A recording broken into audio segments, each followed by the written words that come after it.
Alright, the proof of funds form is probably one of the biggest problems for bulk REO purchasers. Here's the reason why.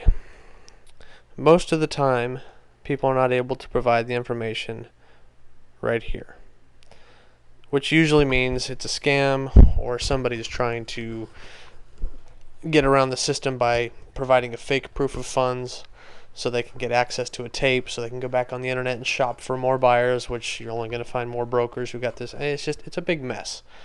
Proof of funds simply means just that, proof of funds. You need to prove to the selling bank, just like you would with an MLS property, just like you would with a regular traditional Century 21 or RE/MAX transaction, you have to prove that the money is where you say it is. The banks are not in the business of giving out properties, transferring title and all this other stuff without knowing that they've got a real buyer. End of story. That shouldn't be too difficult. You need the bank name here. You need the bank officer here. The bank officer is the person or persons that you are going to call. The buyer specifically is going to call and say, hey, Mr. Bank Officer, this person at XYZ company is going to call to verify that I have X amount of dollars in my bank account, liquid, unencumbered funds available to purchase bulk REOs. If you do not have liquid cash available in an account, a brokerage account, savings account, money market, whatever it may be, if you do not have liquid unencumbered funds available, and the proofing attorney or the proofing bank cannot verify that either by a bank statement or some other bank verification, then do not bother filling out all this paperwork. You're not going to get a package without this. We are not going to send you anything without this.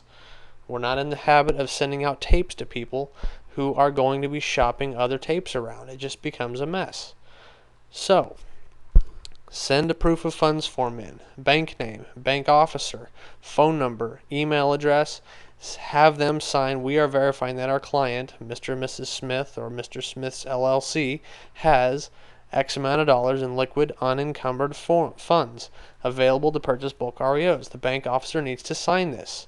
We are going to be having the proofing seller's bank verify this information. So if you think you can get around it by putting some goofy signature on here, don't bother with it.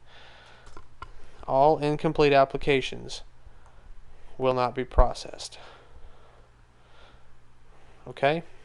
So again, proof of funds form is pretty simple. This is the template that your bank officer needs to sign it on. They need to have the bank's letterhead at the top here.